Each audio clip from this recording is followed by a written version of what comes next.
But what I was gonna say, and then we'll get into this, is yeah, when I got home and then my dad called me, he's got their lab out back. So I brought Lola out there and they just did a bunch of laps. She did at least. She was nuts. Um, she's so low to the ground because she's a corgi that Yeah. her whole underbelly is just straight black with mud, and she was all wet. But so it took me a little longer to get on because I was cleaning her belly off.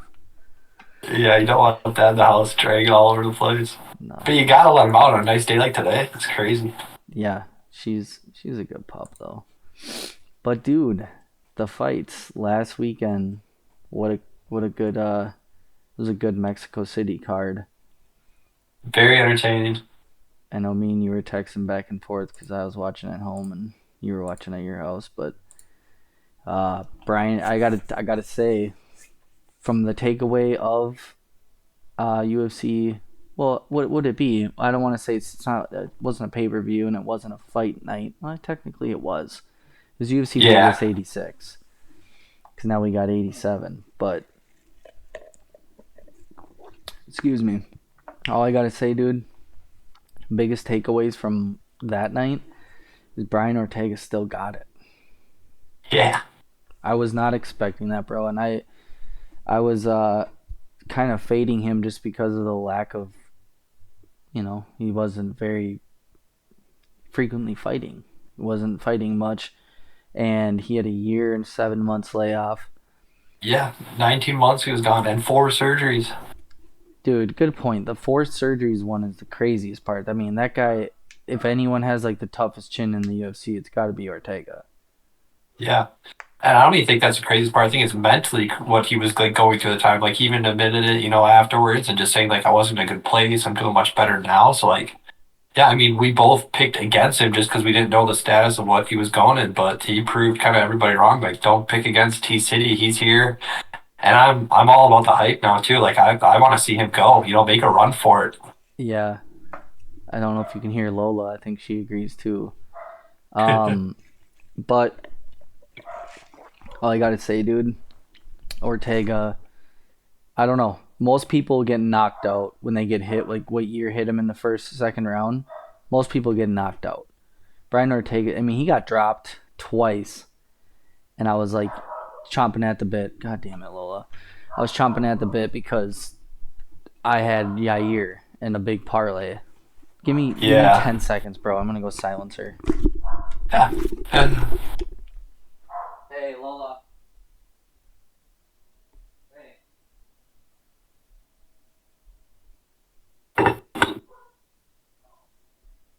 Lola.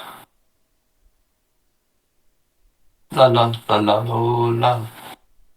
La la la la la la.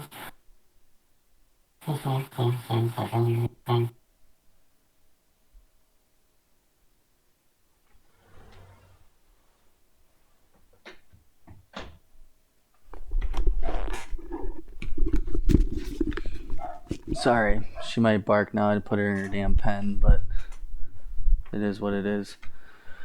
Oh, it's Um, all good. yeah, just to round it off with Ortega and whatnot, though, that was great performance. Yair just looks awful on the ground, like with all his opponents that know how to do that to take him down. Terrible. But I think going from there, Brian Ortega, Movsar Evulov contender eliminator fight. I don't know if you know Movsar Evlov, but Yeah, because what do you kind of do with Ortega now? Because what is he? He's in fifth now. he should What is that be. kind of? I thought he was like ranked third or fourth featherweight. He should shoot up to probably number one. I mean, he just beat Yair. Not number one. Volkanovski will still be number one. Yeah. Well, yeah. God damn it. She that annoying. I'm Oh, just I don't. gonna. I'm gonna go. I don't know how UFC's got it, but Tapology's got Topuria obviously is champ. And then they have Max. And they got Mozart. Then Alexander, and then Brian, Okay. and then Yair and Arnold Allen. Huh. Yeah, I don't know if I agree with that, but I think UFC will definitely make something happen. I could definitely see that though going on. Bozarv, Only because, Evilov. yeah, because he's 18-0. Ilya already called him out Yeah. to like he wants to fight Ilya, and Ilya's like, you need to fight someone and actually finish him because he's got 18 wins and they're all decision, which is insane. But anyway, enough about that. It's a great fight. It was awesome to watch, and Brandon Royval came away with the dub. But Yeah. that was insane too. So I guess I had quite a few parlays that I thought were gonna do me really well, and I was hitting on like a lot of them. I had lost a few, but it came down to, well, Mateus Mendonca got screwed over against Jesus Aguilar. The judges in Mexico were crazy too. You know, Yeah. that was insane. Anyway, my parlays were close last week. I lost with Yair Rodriguez and Brandon Moreno. I had, Yeah. I did not have Ortega or Royval. Both of those guys were dogs, man. And Two underdogs, U.S. underdogs, going down to Mexico and pulling it out. It's crazy. I it wonder is, how much damage Roy Val took though in that fight. I wonder if he'll be kind of ready to go because he looked like he got beat up. I totally agree with that, dude. I mean, Royval, I'm glad you even brought that up. Royval apparently tore his MCL in the first round. Yeah, I mean, what the hell, dude? That's crazy. I gotta turn he got this up. beat up. So hopefully he can recover quick and kind of get back in there. But we'll see what happens. Yeah, dude. All right, well, we can talk about this. That card was excellent. Going from that card, a lot of fun fights, down to this card. Kind of dumpster fire, but you know me and Dylan, we're gonna drop some knowledge and some betting on these fights always.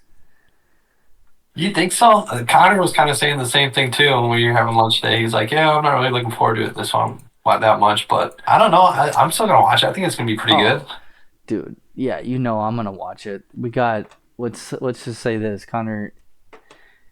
Um, this is what I would say to him. We have one, two, three, four, five, six, 7 fighters that are undefeated in the UFC on this card, and some like real promising talent. Umar Nurmagomedov, cousin of Habib Nurmagomedov, fighting 17-1, the number one ranked fighter in Kazakhstan, stepping up on I would say short notice. Yeah, no one wants to fight Umar Nurmagomedov, dude. But this No, number one dude in Kazakhstan steps up. He's like, I'll fight him. I mean, imagine punching your ticket into the UFC. If you lose to Umar, you don't. I mean, you're not looked down on. No one wants to fight him. So Dana White's like, thank you.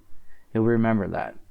But then you got Muhammad Makayev taking on Alex Perez. If Alex Perez shows up, I looked it up yeah, on. We all know he rarely shows up to his fights, but 10 fights, dude. 10 canceled fights. Alex Perez has. That's insane.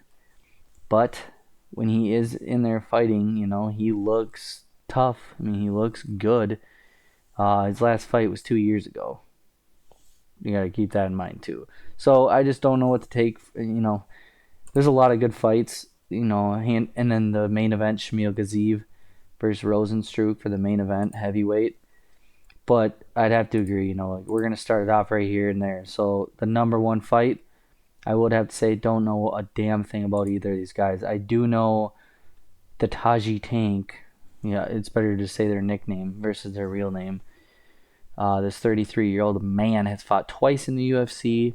He's got a knockout loss 8 months ago, and he went to a decision 11 months ago. This guy will be making his opponent, Pride of Palestine, is he just fought on the Contender Series 6 months ago, unanimous decision, yeah. and I mean he's on a good winning streak too, dude. He's on a 5 fight winning streak. Excuse me, 8 knockouts, 2 submissions. The guy comes to fight, but now you're fighting in the UFC. He's fighting a guy that's 2 years. I really don't have a read on this fight, but I'll sit down and enjoy it and watch it because these guys they're gonna bang. 72% of Tapology has the Pride of Palestine on winning the fight by decision. Yeah, What do you gonna got, be bro?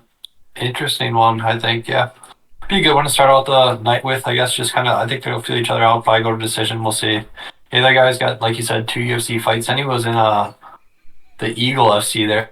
I wonder if you got a little bit of Dagestani training, kind of rolled around with them a little bit. Maybe you got picked up something. And after Yeah, that, the PFL. So it'll be interesting. We'll see. But if you had to put money on, I'd probably go with Pride of Palestine. We'll see. yeah. He's the younger fighter, right? I mean, it's gonna be a great fight. I'm sure it will Yeah. be. I'll be watching. It's in the lightweight division. Yeah, slight favorite. Fighting out of Dallas, Texas. The other's fighting out of Florida. And I don't even know their nationalities, to be honest. Well, obviously, one's Palestine, Tajikistan. Like, holy shit, dude. It's just going to be fun to watch, you know? These guys come in there and they fight. So that's the first fight. I'm not going to be betting it. But you picked Pride of Palestine. He's a number one fighter, number one in the world out of the U.S. Southwest, apparently. 28 years old. Yeah. Oh, and then to make a little side note, this Taji Tank, the guy on the left, he did miss weight his last fight. As you can see, he weighed in Oh, at 157 pounds, and so he suffered some of his purse.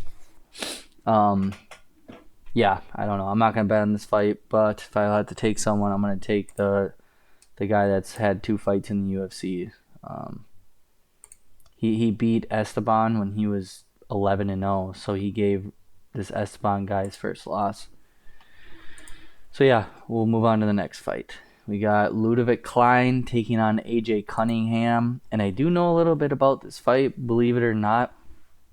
AJ Cunningham is like a cousin or a third cousin of the one, the only Bryce Mitchell. I don't know what you want to take that and run with it, whatever you want to do, but and then I heard like a small backstory on dude. He had like the worst father you could ever imagine. oh, Apparently jeez. his mom like left and he was a young boy and his dad would literally feed him dog food. That's a whole nother story. So this AJ Cunningham, tough fucking dude, fighting out of Arkansas, just like Thug Nasty Bryce Mitchell. The problem is he's fighting Ludovic Klein on like a 3 or 4 day notice. Yeah. Yes, this is how these guys get their way into the UFC though. I mean, this guy was on the Contender Series and he got knocked out 5 months ago. So when you go to the Contender Series, just like bro, I mean, you go there and if you get knocked out, they ain't gonna sign you. But then 2 months ago, he ground and pounded this guy. Let's be honest, this guy has an 8-10 record. Excuse me, he was 8-10. So nothing to write home about. But this is how you punch your way into the UFC. You fight someone like Ludovic Klein on short notice when they need you. I'll be taking Ludovic Klein all day. Ludovic Klein was supposed to fight Joel Alvarez, a real tough fighter to deal with, powerful, and Joel Alvarez had visa issues. So here comes AJ Cunningham in 3 days. What do you think, bro? Yeah, I mean, they have it pretty heavily favored towards Klein. I mean, 95% to Covington's 5%. So, or Cunningham, I should say. So, do you think you'll put money on this one, though? Um, Sprinkle it in on a little something? I'll definitely probably sprinkle in a little parlay. Probably Ludovic Klein inside the distance. I think Ludovic stops this guy whatever way he wants. So let's be honest, he's definitely got clear path to victory, but he's dangerous everywhere, dude. He's got 8 knockouts, 8 submissions. Yeah. I mean, Ludovic Klein, I remember looking at his record right now. I know this night, Covington Masvidal. I know I watched that fight with you. I had Ludovic Klein when he fought Devontae Smith, and it was a split decision. That one was dicey, dude. But Hmm. that was a great card, dude. I mean, I remember we watched together. Listen to this. Ludovic Klein, the last time he fought, was on the same card as Umar Nurmagomedov, who he's on the same card with now. And Bryce Mitchell, which Bryce Mitchell's cousin's on this card. It's just funny. But yeah, Ludovic Klein by leaps and bounds, dude. If AJ Cunningham goes in there and beats Ludovic Klein on like 3 day notice, I mean, it's just not going to happen. So I think we're both on the same side. The third fight, I will be throwing him in a little dicey little parlay. A lot of people that you want to parlay that you're for sure is on this card, you're getting him at like minus 800, minus 1,000, minus 1,200. So it's really Yeah. hard to just money line it. Anyway, moving on to the third fight, Christian Leroy Duncan, which I should say, sorry, the last fight, he's a minus 835 favorite to a plus 575 underdog. That's insane. So if you sprinkled some money on AJ Cunningham and you're gonna lose your money, but either way, Christian Leroy Duncan versus Claudio Ribeiro.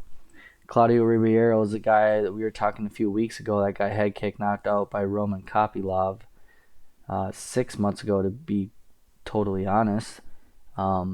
Ribeiro, though, here's the thing. Ribeiro has massive power for 185 pounds. He's got a 77-inch reach, which is really big for middleweight, too. But Christian Leroy Duncan has a 79-inch reach. Yeah. I mean, these guys are long. They're both big. Christian Leroy Duncan's 28 years old. I mean, fighting out of range martial arts, I swear he trained at Fortis for a little bit. But anyway, Christian Leroy Duncan, minus 300 favorite to Claudio's plus 240. And here on Tapology, they got 95% of people are picking Duncan, and 83% of those people are going by knockout. I mean, that's interesting, dude. Here's my thing. Claudio Ribeiro, he tends to gas out, but he wings big punches, and he knocks out a lot of people. But he gets a little overzealous sometimes, and Christian Leroy Duncan's the guy to sit on the outside and just piece you apart. But they're also fighting in the Apex, a small arena, favors Ribeiro. This would be the the fight that you would try to fade the favorite because it's at a good price tag, and Ribeiro can knock him out. But I'll ultimately take the bet of Christian Leroy Duncan because I think he's a better martial artist, and he's smart. He doesn't do anything too much to put himself in bad scenarios. 7 knockouts, 1 submission. His only fight he lost was to decision against Armen Petrosyan. Armen Petrosyan's a more technical, better kickboxer than Claudio Ribeiro, but also MMA math does not add up. So, what do you got, bro?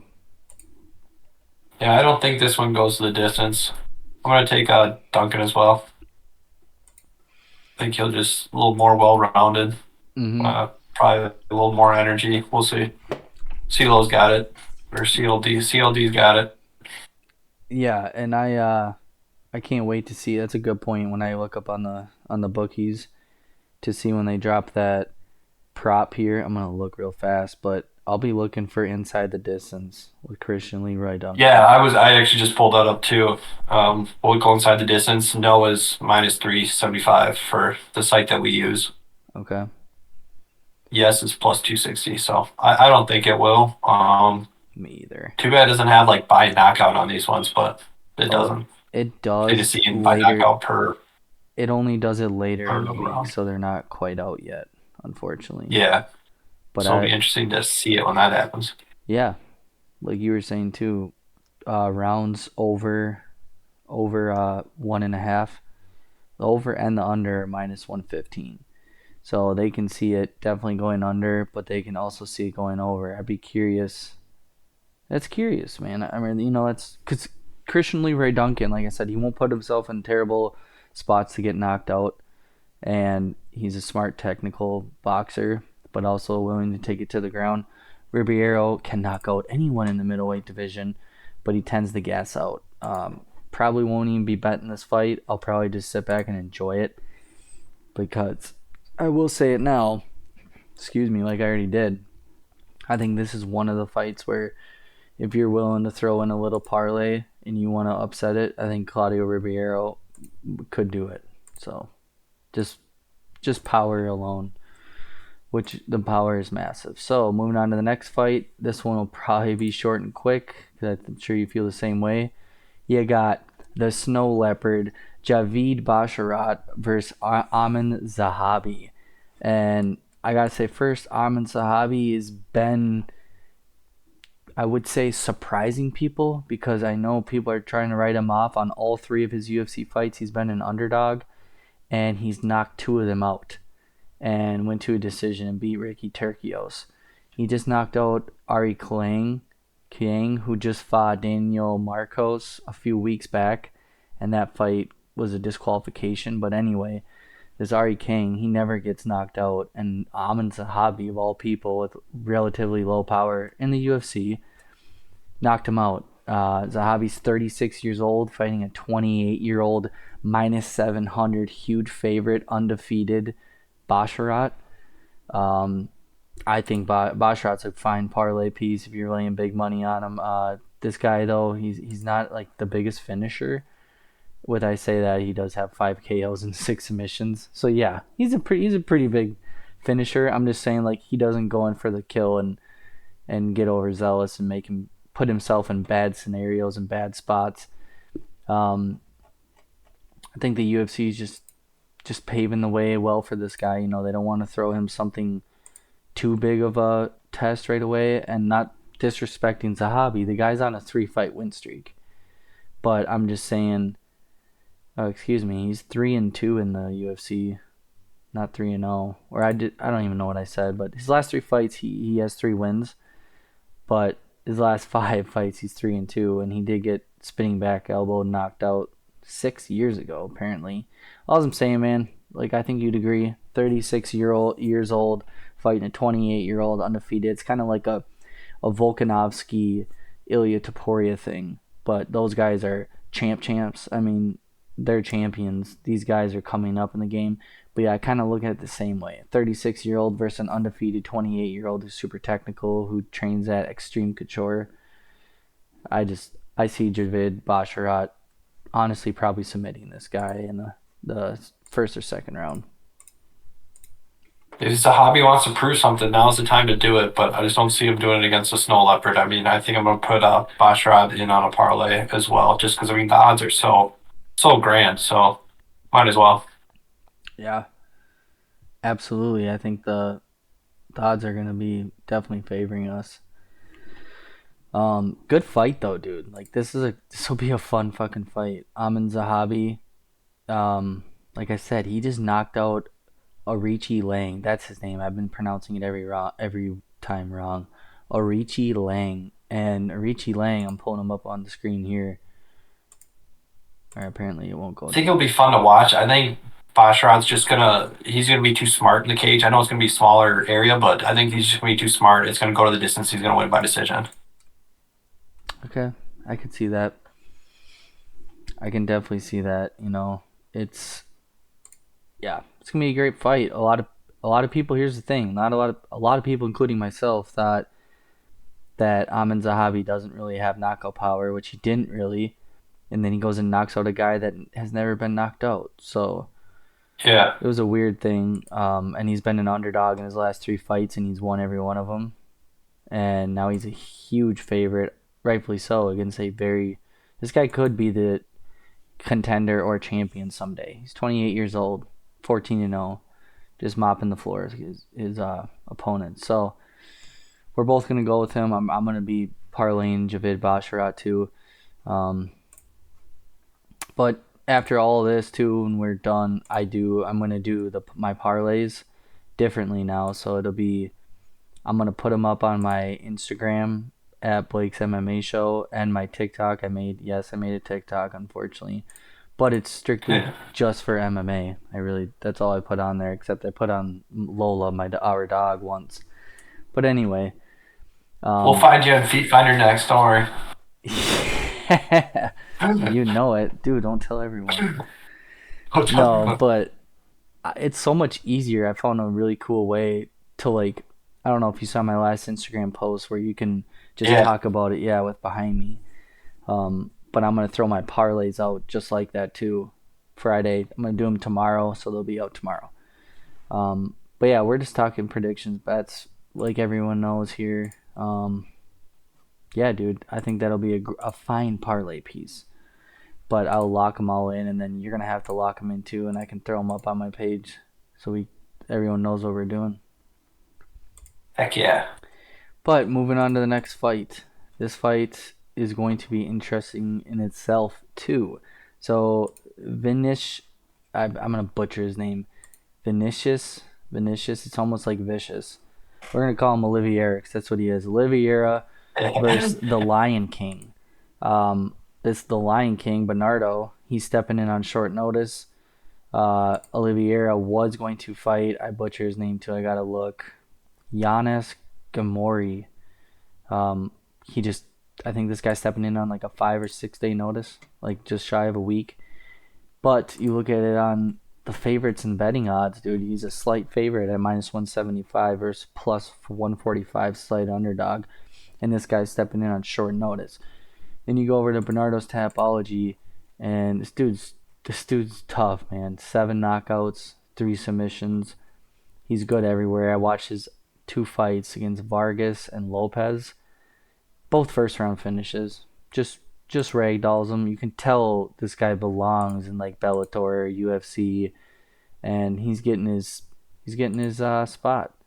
So um, I'm gonna do a little more research on this fight because it's tough to take someone that's coming in on like a 3 day notice, and Oliveira is a dog too. This guy is knocking out people left and right. 15 knockouts, 2 submissions, 2 decisions. He's been knocked out 3 times in the lower regional scene of competition, and like me and you know, bro, you step in the UFC octagon, it's a whole new ball game. So it concerns me a little bit. Oliveira's been knocked out 3 times. Um, versus his opponent, he's literally lost 2 decisions, never been knocked out. So if I got to make a bet right now, which I will, I'm gonna pick the Lion King, Bernardo Sopaj, for the dog, slight dog. Um, he's gonna be a little smaller though. He's gonna be a little smaller than Oliveira. Oliveira is 5'9" with a 70-inch reach at bantamweight. So to throw that in perspective, 70.5-inch reach at bantamweight. Cody Garbrandt, I think, has like a 66 or 67-inch reach. Like he'd be tagging Cody Garbrandt on the outside. It shows Bernardo Sopaj does not have a reach. No, not any, which is very interesting. I don't know why they wouldn't give us a reach. But I'm not going to be betting this fight, but I'm going to sit back and enjoy it. I'm going to take the dog on this one, bro. Okay. I actually like Oliveira. I like him a lot, so I think I'm going to put him in on something. I don't know what it's going to be yet, but I'm going to take him in. I think basically kind of on that short notice rule, but Yeah. yeah, I don't know. It could be interesting, but I'm still going to go with it for some reason. My gut's just telling me to go with it. Yeah, I like it. 15 knockouts, dude. I watched a few of his fights, and like both of these kids are, and I can call them kids because I'm older than both of them, which is, which is funny. By 1 year, I'm older than Olivier. I mean, you both. Um, but yeah, dude, this young kid coming in on, he fought a month ago and knocked this guy out in the first round. A month ago. Um, I just, yeah, all the lower level competition. Oliveira came in on Contender Series 5 months ago and knocked out his opponent. 15 knockouts. Yeah, I mean, it's not a bad pick, dude. You're probably going to pick the right one. I'm just going to side with the dog here, but my official picks, everyone will see my parlays because I'm going to do more research on those boys because that'll be a fun fight. Moving on to the next It could one. go either way. Yeah, dude, it really can. I mean, me and you both respect, and any fight fans, all the fight fans around the world, we all respect these guys jumping in on short day notice. Like AJ Cunningham, 3 days. This young kid, Sopaj, Bekzat Alkaman, that guy stepped in relatively, month two, but you hear about it all the time. When Volkanovski did it about against Makachev, which kind of, in my opinion, ruined his career. It doesn't age well. But anyway, that's going to be a fun fight. I'm going to do my more research. But moving on to the next fight, sixth fight out of 11. We got Eric ya boy Anders versus Jamie Pickett. And I do not have much to say about this other than I'm not throwing my hard-earned money at this fight at all.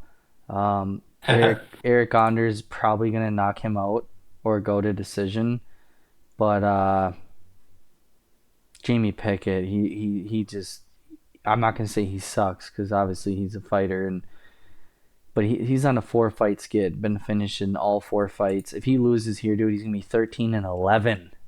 How can you be in the Yeah. UFC at 13-11? He has an 80-inch reach though at middleweight. This guy is big. He's got a long with arm span and legs, but he likes to grapple. I'm gonna take Anders, but I'm probably not gonna parlay it at all. I'm in the same boat. I'll take Eric Anders, you boy, but I'm probably not going to put it this way either. Yeah, that four fight lose streak is just rough to see, especially with that 80-inch reach. Like you'd think he'd be using that tool a little bit more, something. You'd think he'd have like a deadly jab, and that's what's gotten him kind of this far. But at 13-10, yeesh. Yeah, dude, I agree. And Whatever it takes to keep the lights on, I guess. yeah, yeah, we're definitely not, like we got to say every stream. We got respect for all these guys. Stronger, like kick our ass, yada yada. It's all true. But we love Oh talking yeah. UFC fights, and that's what they're doing is fighting. So no disrespect. We're just calling it how it is. With that being said, I said I'm not gonna parlay it. I'll probably be throwing like a $5 bet. Eric Anders by knockout, and then some other stuff like Umar Nurmagomedov and all those crazy huge favorites. But I ain't throwing Just it. do a $5 bet with like three crazy knockouts in the first or something. See what happens. Hell yeah. But I ain't touching any of my hard-earned money on that fight. Moving on to the next seventh fight, Matt Schnell versus Steve Ursig. It's gonna be a good fight. Matt Schnell is tough. He's been fighting a lot of big competition in the UFC. He's fought Brandon Royval. He fought Mateus Nikolai. And, the only downfall is, though, at this point in Matt Schnell's career, is he's chinny. He definitely gets hit on the chin, and you can watch his last few fights. It's not looking great. And Steve Ursig, he's on a pretty good win streak, 6 fight win streak. I watched his last 2 fights when he beat up Costo, and Costo, he was an underdog in that fight against Costo, and he beat him up pretty decisively. His UFC debut, and he fought David Dvorak. I had David Dvorak winning that fight, and I learned who Steve Ursig was. So I was like, oh, this guy's making his UFC debut. I'm pretty sure he stepped up on short notice, and I was fading him as much as I could, and David Dvorak got whooped. And then they actually booked him to fight Matt Schnell. It got canceled. Matt Schnell is like an Alex Perez, dude. A lot of canceled fights, whether it's him or his opponent. A lot of canceled fights. But that got canceled. He beat up Costa, and now they give him Matt Schnell again. And personally, I feel like this is another fight where if Jamie Pickett, we go back to our last fight, if he loses that fight, he's canned from the UFC. Same thing with Matt Schnell, dude. Matt Schnell will be 16-8, but then there again, he's in the flyweight division, which doesn't have a bunch of people in right now. But Jamie Pickett, Matt Schnell, if they lose, they're out of the UFC.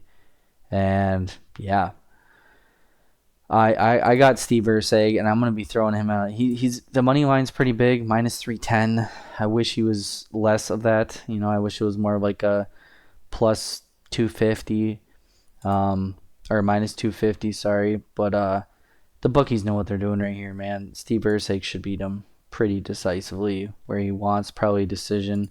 I could see a finish though. I'll probably be throwing.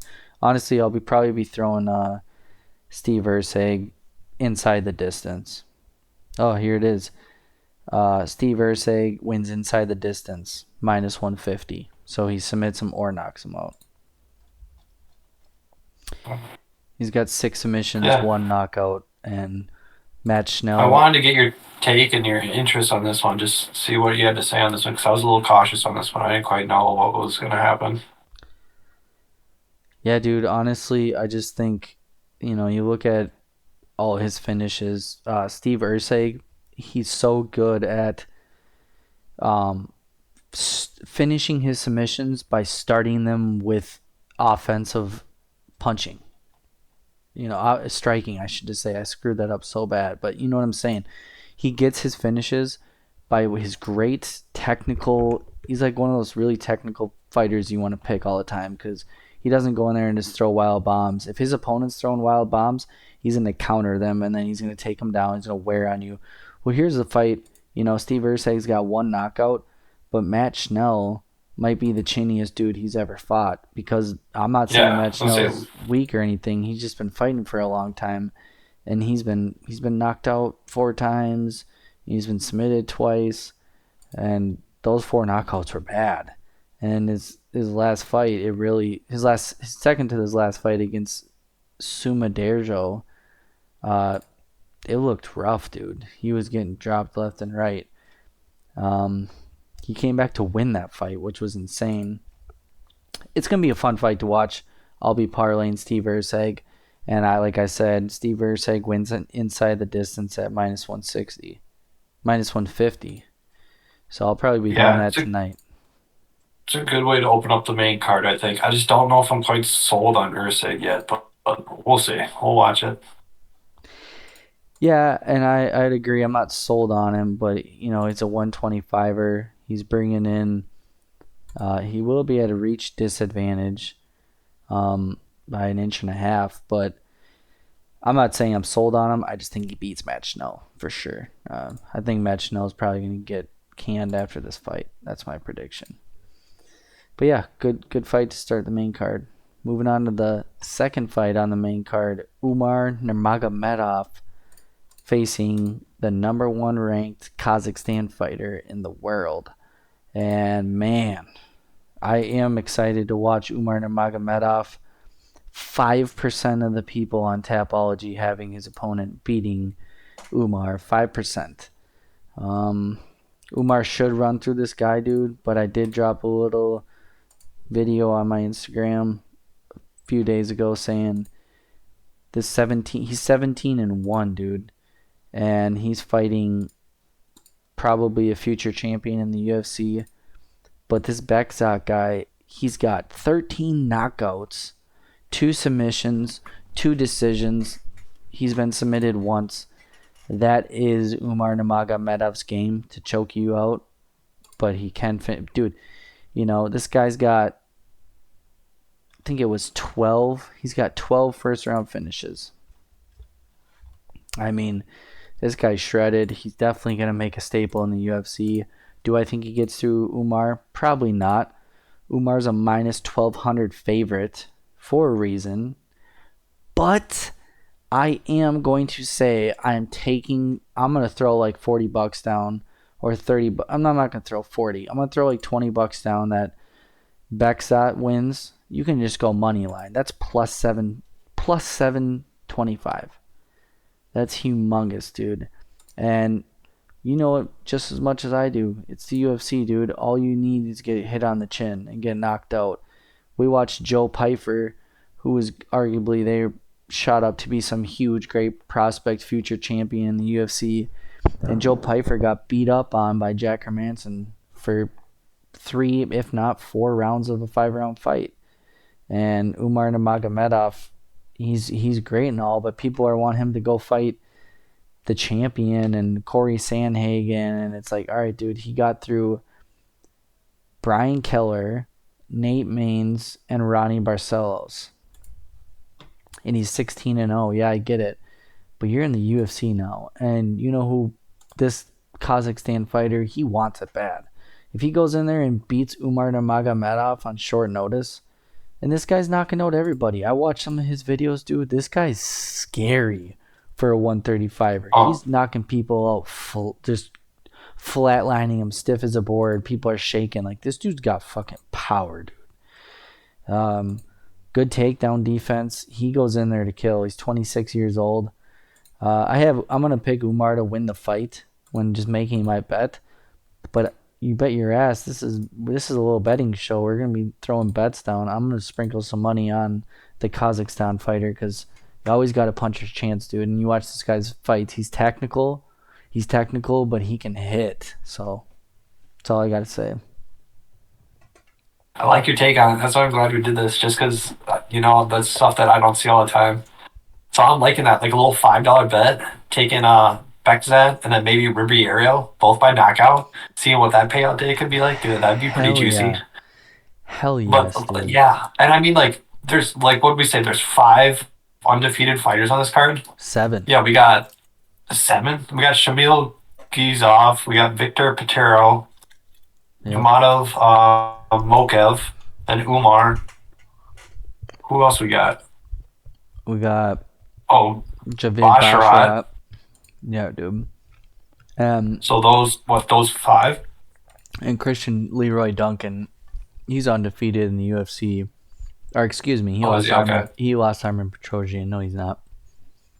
There's a few guys here that are undefeated in the UFC. They just lost on a uh, Yeah. different I'm just organization. wondering, do you think all five are still going to walk away undefeated, or you think one of them's going to lose? And if the one that's going to lose, is it going to be Umar? Like, who? I don't know if everyone's going to be undefeated after this card. No, that's a great point, dude. I really don't. Someone's gonna shit in the toast. You know what I mean? Yeah.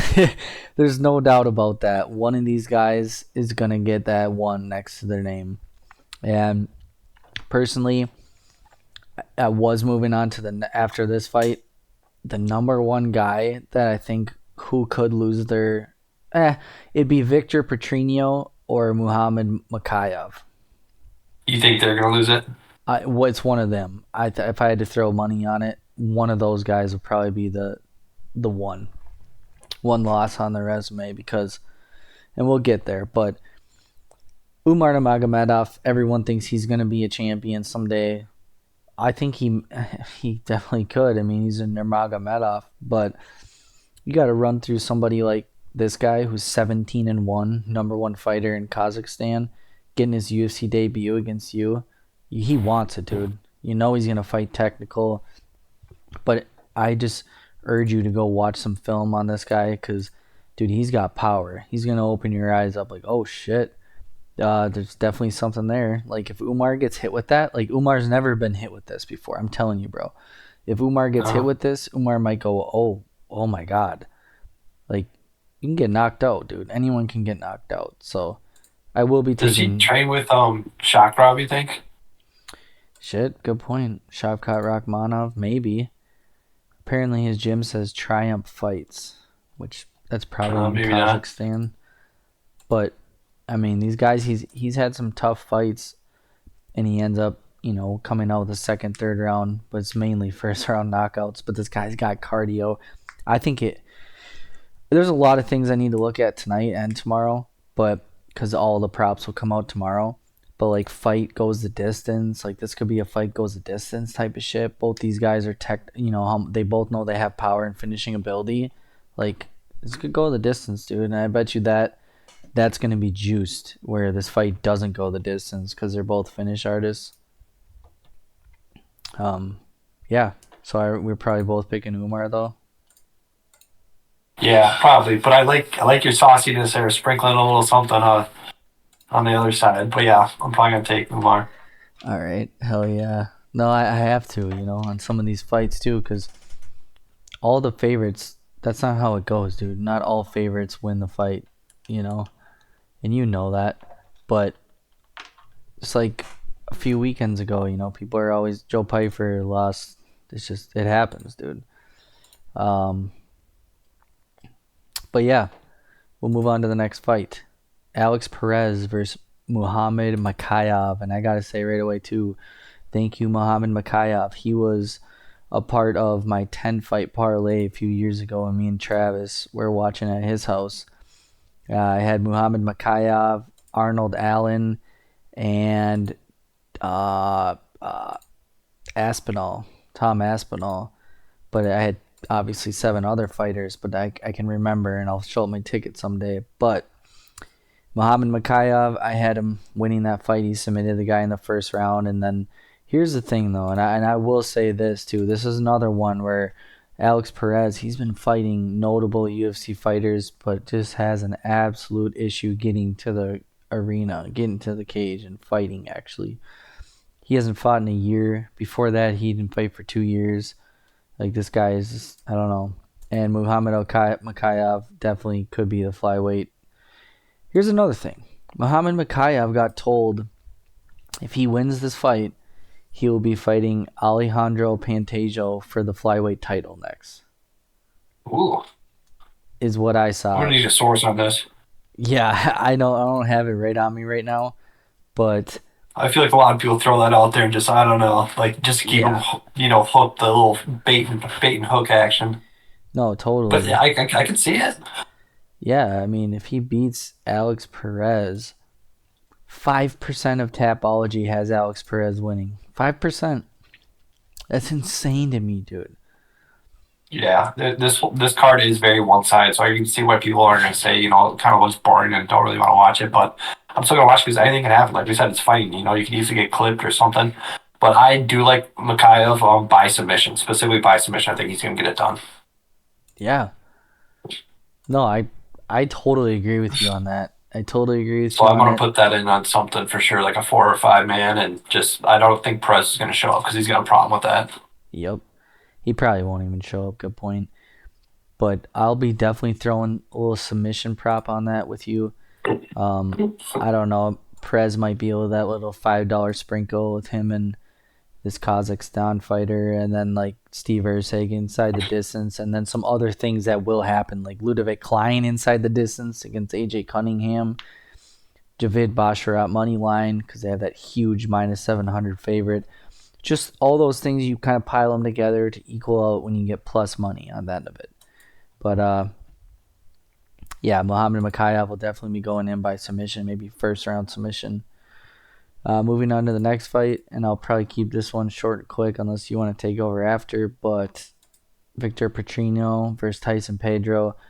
I'm not even going to bet these guys. I'm just going to sit back and watch because Tyson Pedro can upset you for sure with a, bust in your parlay, or he can screw it up if you put him in it. Victor Petrino looks like the real deal, though, in the UFC. He's got a lot of finishes. He's undefeated, but he's also, 10 fights. 10 to 0. He doesn't have a whole lot of experience versus Tyson Pedro's been fighting good people. He's going to have a reach advantage. He looks like to be the bigger guy. He is older. But I'm going to pick Victor Petrino, but I probably won't parlay it. Yeah, this could be an interesting one if Pedro could kind of keep him away at a distance because it seems like a lot of Petrino's knockouts come by him getting kind of inside against these taller, kind of bigger guys. So he's gonna have to work hard to kind of get in there, but we'll see if Pedro can kind of keep him away. Um, I'm kind of with you. I don't know if I want to touch this one or not, but gosh, I don't know. Maybe Petrino kind of stays undefeated. Maybe he kind of keeps going on a run here. Maybe might have to sprinkle that on something. So we're doing a lot of sprinkling on this card. It seems like. Yeah, dude. You're totally right because it's tough. Like you said, it's like one-sided most of the time. And this one too, 90% of people are going with Petrino. Like, damn, dude. There's out of 13 fights, 11, there's gonna be an upset somewhere. Yeah. And it's just And it's just about you, it's a like, heavy favorite by knockout too. That's what's kind of I don't know. It's yeah. confusing to me. No, it's a huge, yeah, dude, it's crazy. Um yeah, and then the very last fight to move on to the main event. Plus 135 slight underdog Biggie Boy Rosenstruck versus Shamil Gaziev at a minus 165 favorite. Excuse me. Go Um, on. Shamil Gaziev, though, definitely going to be the bigger heavyweight in the octagon. Um, Yeah, they got him favored 70% to Rosenstruck's 30. yeah. And there's a fight where 30% of the people are like, no, no. Rosenstruck's fought Nagano. He went 5 rounds with Cyril Gain. He's fought Curtis Blades and went to a unanimous decision. Like, Curtis Blades didn't finish him. This is gonna be a real test for Shamil Gaziev. I watched his fights too. This guy's a fucking wrecking ball, though, man. I mean, he's knocking out everybody that he fights. But now it's I actually had Martin Budai beating him months ago when Edwards versus Covington happened at 296. He was on that card. He started it off, and he spoiled my parlay. He beat the shit out of Martin Buday into the second round. He TKO'd him. But I'm going to be going with Shamil Gaziev, but I do have a little take on this. So I'm looking at the props right now. You got Shamil Gaziev wins by KO or TKO plus 130. They're still giving you plus money. Shamil Gaziev wins by submission plus 275. He's got 3 submissions on his resume. And in his first UFC fighting, TKO'd the guy in the second round, busted him up to all hell. And then Contender Series, he submitted the guy in the first round. I feel like Jair's Rozenstruik, he's going to know that Rozenstruik has massive power at heavyweight. He knocked out Alistair Overeem in the 5th round, dude. 5th round. Like, that's something also to remember.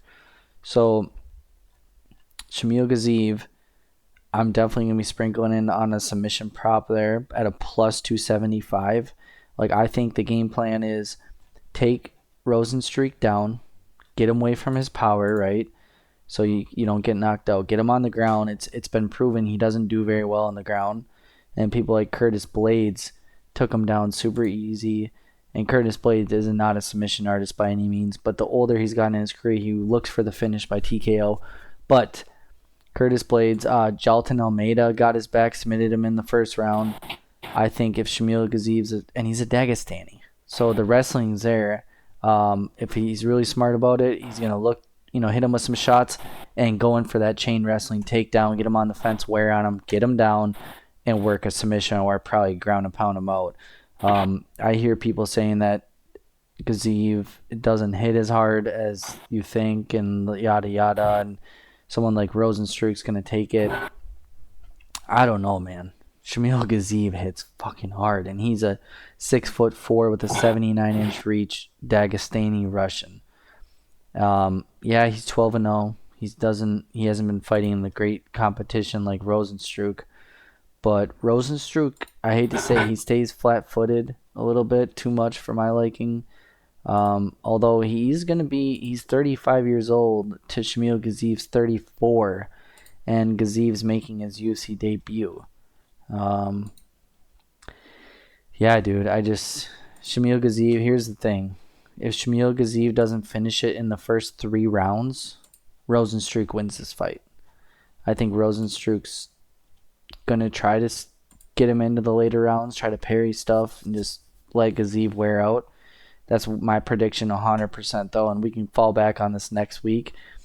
If Shamil does not finish him in the first 3 rounds, Rozenstruik will win the fight. That's all I got to say. But I will be throwing Shamil Gaziev wins by submission and wins by TKO. There's just look at this. Shamil Gaziev wins by decision plus 1,200. They're like, everyone's like, the book. He's like, no, this guy ain't gonna win by submission or decision. There's no way. He doesn't have. I shouldn't even say he doesn't have a great gas tank. We haven't really seen it. He finishes all his opponents in the first 3 rounds, but it seems like his last fight against Budai, when it started the second round, he was breathing a little heavy, but then he just came up to him, walked him down, put the pace on him.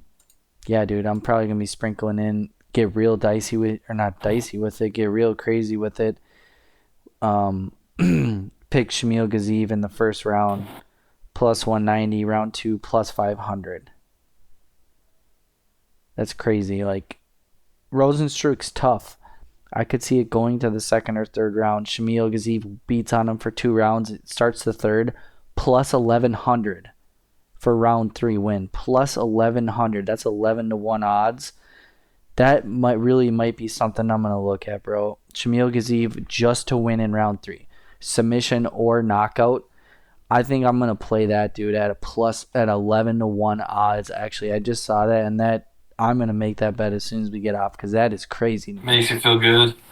Only because... Sprinkle a couple of heavy favorites there, too, like Umar and maybe Oliveira. I think sprinkle a couple in there.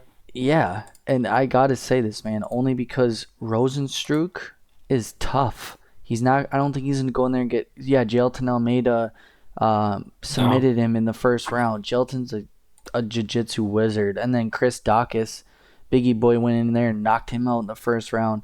Alexander Volkov knocked him out in the first round, but he went to a unanimous decision with Curtis Blades, win all 5 rounds with Cyril Gain. It might go to decision. What's that? I said it might go to decision. Rodenstruck might get a win by decision. Yeah, dude. I mean, I don't know. It's crazy. That's what I'm. It could for sure. Maybe sprinkle that. Fight goes the distance. Like you can do a lot of like small parlays here with a lot of different odds going on.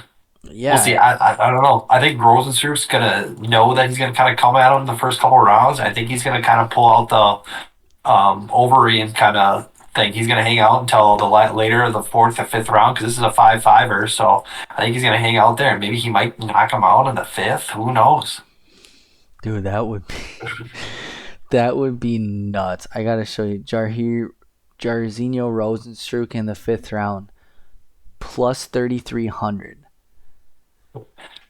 33 to 1 odds. Dude. I'm doing it. Dude, do it. I'm doing it. Let's see what I like that. I mean, that's pretty crazy. Cause I mean, he was getting beaten the shit out of by Overeem, and then the 5th round he throws that hits him, busts his lip wide open. Just clipped him.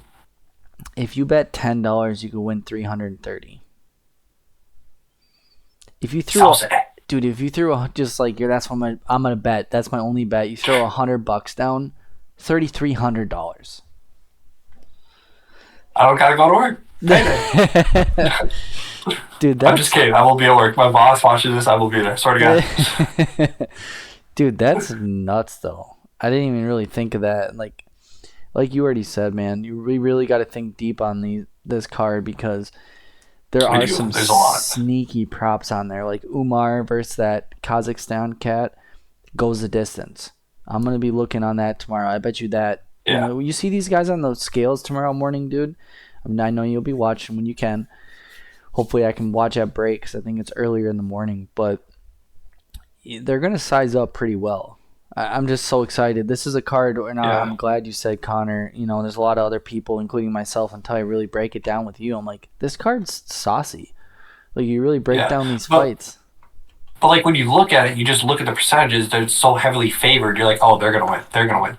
But you don't get to like, the nitty-gritty of how they're going to win. That's where you can really, kind of get saucy with some things. So, we'll see.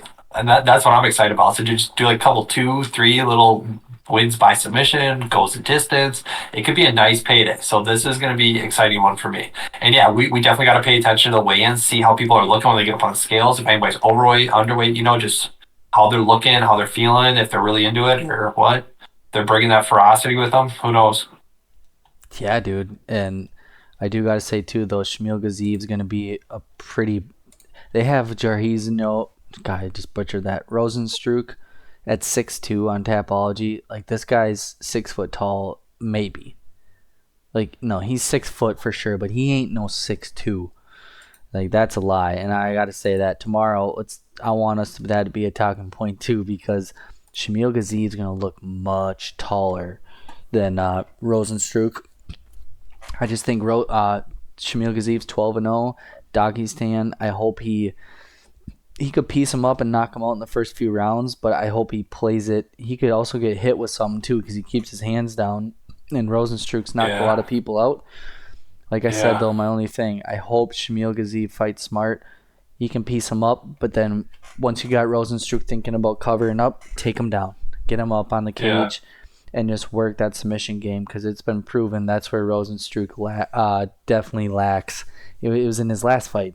He got taken down and submitted in the first round. Hopefully Gaziv watched that and go, oh, I can do that too, Yeah, it'll be interesting to see if either one of them use calf kicks at all. I think Gaziv could really do a lot of damage to Rozenstruik when he receives some calf kicks. I hate it when Rozenstruik takes calf kicks. Like, he just checking him looks really weird and awkward, and I don't know. And they're both big guys. I mean, I guess they don't really like throwing that much. I mean, I don't know. Maybe I shouldn't say that. I don't know. But no, I like it. I feel like it's a unutilized tool between these two guys. No, I like it, dude. Well, guys, girls, probably all guys that are watching this, That was 11 fights. Usually there's 13. Let's even freaking see if we get 11 fights, man. Do a little poll on this. Do you think Alex Perez shows up for this fight? No, I don't think he does. I don't think he does either, bro. I really don't. I think if he doesn't show up for this fight, the UFC needs to cut him. Like, that shit is just so unprofessional. It's not always his fault, but it is what it is. I don't think Alex Perez is going to show up for this fight. I do think Matt Schnell will. Matt Schnell's quite a few canceled fights. 1, 2, 3, 4, 5, 6, 7, 8. He has 8, 9, 10, 11, 12, 13, Jeez. 14. Holy shit, dude. Does he have more than Perez? He has more than Perez. I didn't even know that. Oh boy, we might be picking the wrong guy here. He has three fights that are canceled. 4 fights that are canceled with Alex Perez. Every fight he's tried to fight him, it's been canceled. Wow. Jeez. I hope they do, but I don't know. Maybe, I don't know. We'll see. Bro, if you do pick all the undefeated fighters off the site that we use and just throw down like $100, you'd just win 220. So, ooh. but I just thought that was kind of interesting. I want to see what that was going to be. I don't think they're all going to be undefeated. I think somebody's going to get a 1. I like that. Yeah, I probably wouldn't throw all of them in there, but I'd throw someone like Ludovic Klein, Javid Basharat. Let's look here. Umar Makayev. Oh yeah, I just wanted to see what it was. And Shamil. That's interesting. Yeah, that is interesting. I'd probably throw those 5 in there because I think Vitor Petrino could lose this fight, if I'm being completely honest, out of all those undefeated fighters, in my opinion. I'm a little bummed that we didn't get the Raul Rosa Jr. and Ricky Torios Turios fight on this card. I thought it was supposed to happen on this one, but I think they just kind of ixnayed it. Yeah, I'm glad you said that too. I was reading up that apology a little bit, and it said it fizzled out. Like, there was rumors they were going to try to get it, and then Rosas Jr., his manager, was like, yeah, we weren't doing it on this fight night card. Like, we can do Miami, though. Like, of course, they want on a big card. You know what I mean? Yeah, makes sense. But I don't know if Dana can just slide in a 14th fight on a big pay-per-view card. I don't know. But yeah, well, guys, that's the end of the show. That is all 11 fights. I will say I'll make my bets tonight and tomorrow, probably tomorrow when all the props come out so we can get real juicy with them. And I will throw them on my Instagram, Blake's MMA Show, and my TikTok. You follow me on both of those to get all the betting stuff. And if you have any bets, I want you to send them to me too so I can just upload it and do the same thing. So everyone's got our bets. Yeah. I'll try to get mine done by tomorrow and possibly send it to you. Gotta make sure all the money goes through though and everything. So yeah. Yeah. Let's fight. Fuck yeah, dude. I think it's gonna be a great card. A lot of big favorites. Not a great money line betting perspective, but like you said, one of these undefeated fighters will lose. And I doubt they're all gonna keep their, nice shiny 0 in the loss column. And somebody out there right now that does love what we do right now is betting and predicting these fights is going to throw down $100 or $200, $300 money line bet and cash big. And they're all going to be like, I told you so. So we try to give you... We got to find out who it is. Yeah, dude. And we try to give everyone who watches these a little edge on why we think that's going to happen. But in my opinion, Victor Petrino is my number 1 suspect. So, all right, guys. Like I said, we'll throw our picks up. And that's that. Thanks for watching.